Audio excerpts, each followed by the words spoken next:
بسم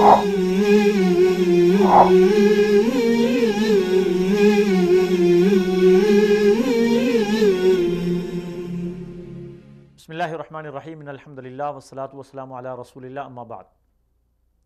ناظرین محترم، غزوات النبی کا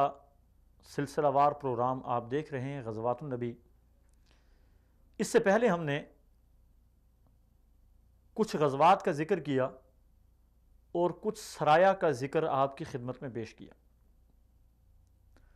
غزوات میں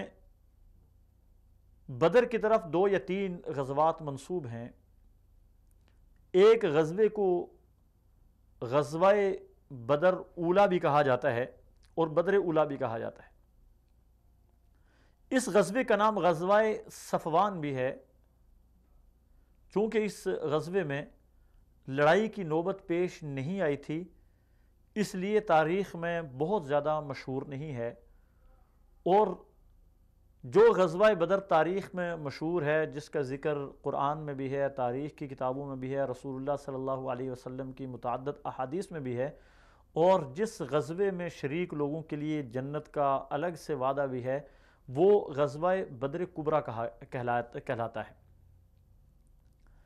بدر اولا میں اس کی ایک وجہ تھی۔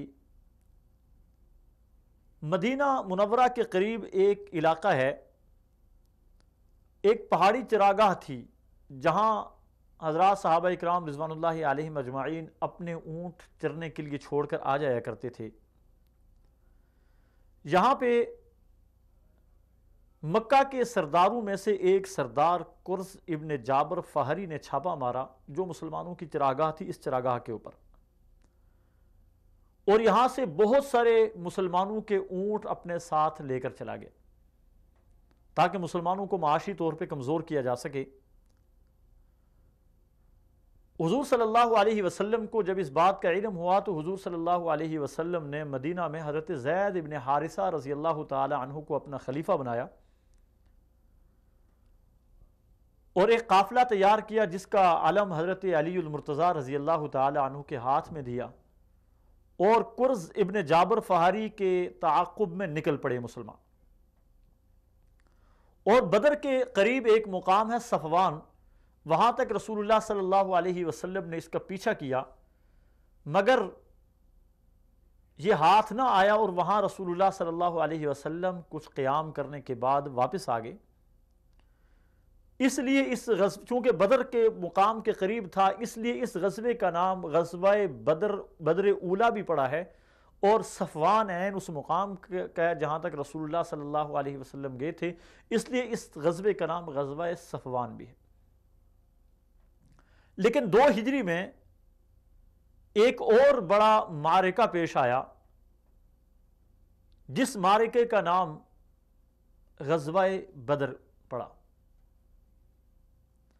یہاں اسی غزوہ صفوان کے موقع پہ رسول اللہ صلی اللہ علیہ وسلم نے چاہا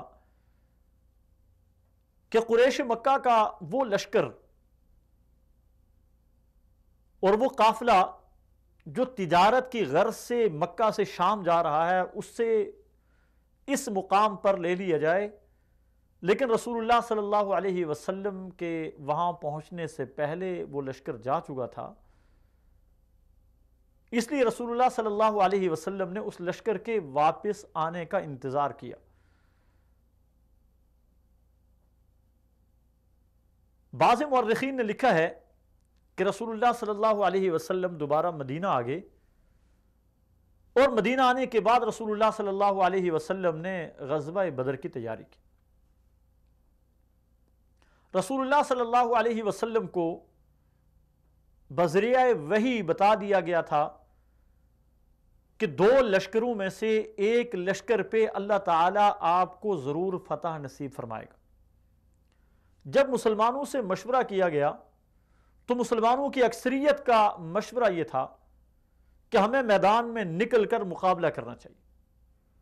اور ہمیں مقابلے کے لیے انتخاب اس لشکر کا کرنا چاہیے جو لشکر اسلحہ سے لیس ہے،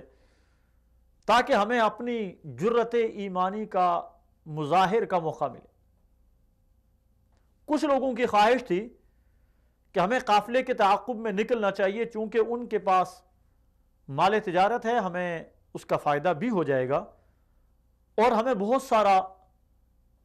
اس کے لیے محنت مشقت نہیں کرنی پڑے گی۔ اور صحابہ اکرام رضوان اللہ علیہم اجمعین کے اسی ذہن کو اللہ تعالیٰ نے قرآن مجید کی ایک آیت میں بیان کیا،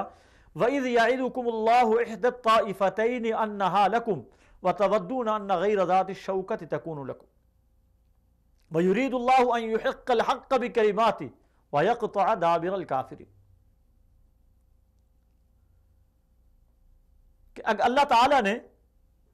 تمہارے ساتھ وعدہ کیا احدى الطائفتین میں سے، دو میں سے ایک گروہ تمہارا ہے، اور وہ دو گروہ کون سے تھے؟ ابو سفیان کا قافلہ جب شام سے واپس آیا، رسول اللہ صلی اللہ علیہ وسلم کو اس بات کا علم ہوا، رسول اللہ صلی اللہ علیہ وسلم اس کے تعاقب میں نکلے۔ جب ابو سفیان کو اس بات کا علم ہوا تو اس نے راستہ تبدیل کر دیا اور ساتھ میں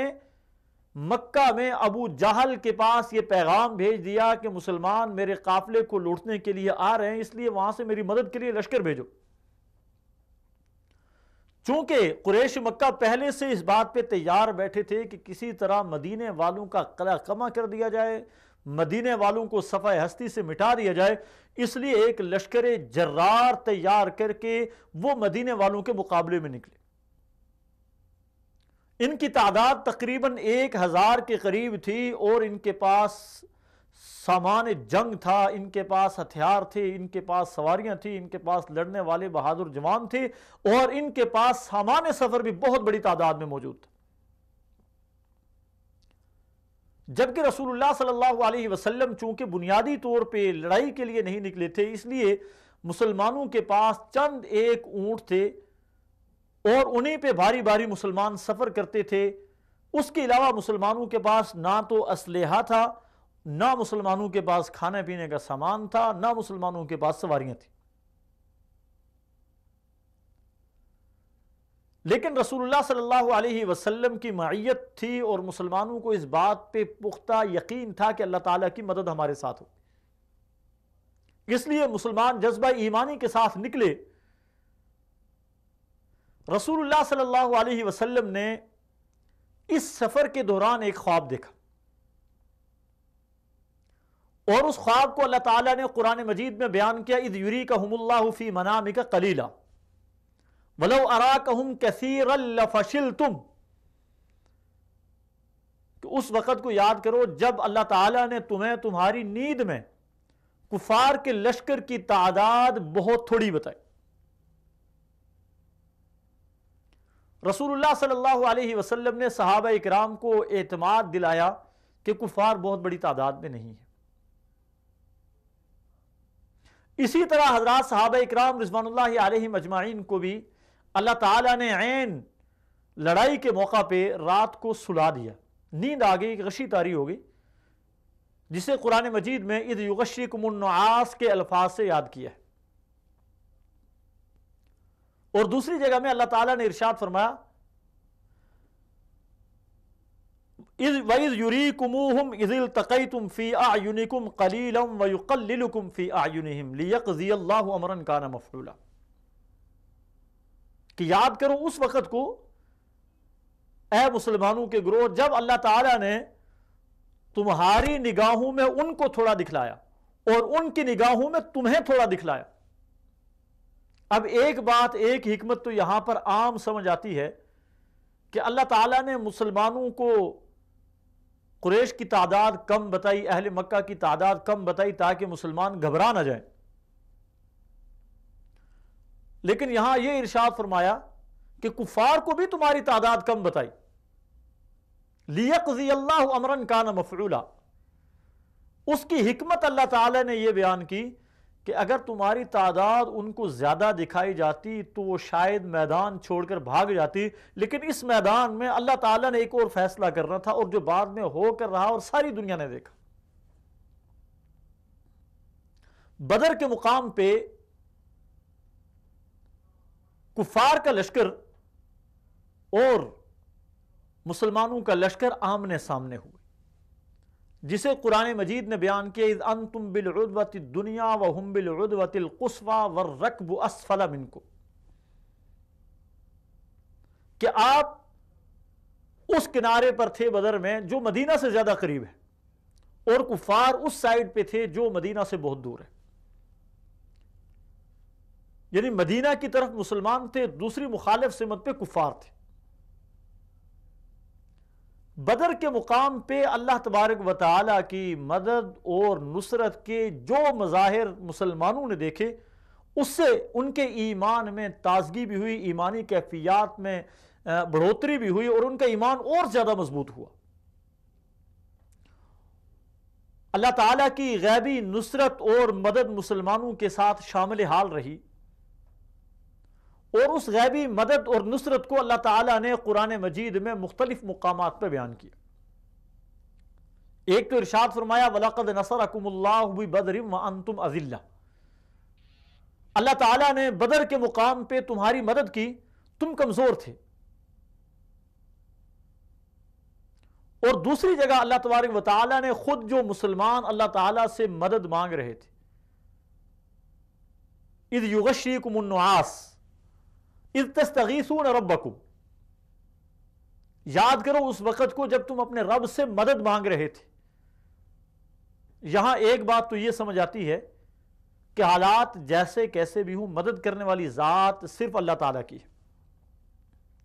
اور مسلمانوں کا طرز عمل غزوہ بدر پہ ہمیں یہی بتا رہا ہے کہ مسلمان انتہائی مشکل وقت میں بھی